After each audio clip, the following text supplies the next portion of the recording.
This familiar object in the night sky has inspired the imagination of astronomers and ordinary people alike. From time immemorial, humans have marveled at the beauty of the moon, used it to count time and navigate the high seas. In modern times, Moon, the only natural satellite of the Earth, has acquired added importance due to the belief that Moon is the key to our understanding of the evolution of the solar system in general and Earth in particular. Besides, Moon's precious resources and low gravity have further endeared it to humans. India, a major spacefaring nation, has conducted a detailed exploration of the Moon through its Chandrayaan program. The country has sent 2 robotic spacecraft to orbit the Moon and to take a repeated look at its surface. Chandrayaan-3 demonstrated India's ability to reach the surface of the Moon at a place and time of its choice.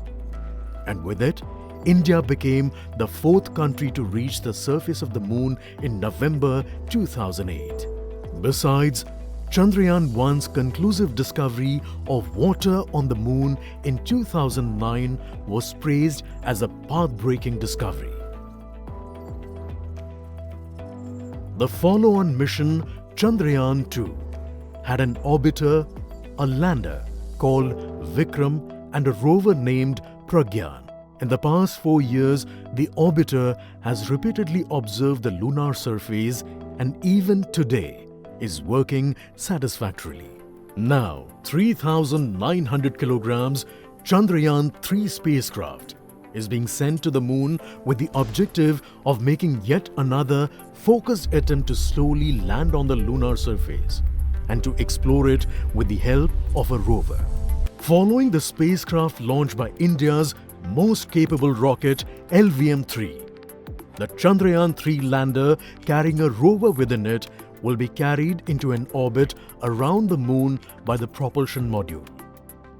A little later, the lander will separate from that module and will attempt to make a soft landing in the south polar region of the Moon. This region is of intense interest as it has many permanently shadowed craters which could contain water ice and precious minerals. Chandrayaan-3 lander has 4 scientific instruments or payloads, of which one will study the moonquakes, while the other one studies as to how the surface of the Moon allows heat to flow through it. The third one will study the plasma environment near the Moon's surface. And the 4th instrument will enable scientists to measure the distance between the Earth and Moon very accurately. The 2 instruments on the rover help us study the composition of the Moon's surface using X-rays and laser respectively. While the lander and rover will be in direct contact with each other, the propulsion module circling the Moon will observe the light coming from Earth, the only planet which we know which is definitely teeming with life. This observation will help in understanding the nature of distant planets circling stars other than the Sun. As Chandrayaan-3 undergoes important tests and gears up for launch, thousands of ISRO scientists, including those who will launch it, control it and receive the precious scientific information from it using giant dish antennas, are readying themselves for the challenging tasks ahead. In the past, their dedication and skill have enabled India to earn praise from across the world and made it proud. Let us wish them well in this great endeavor called Chandrayaan-3.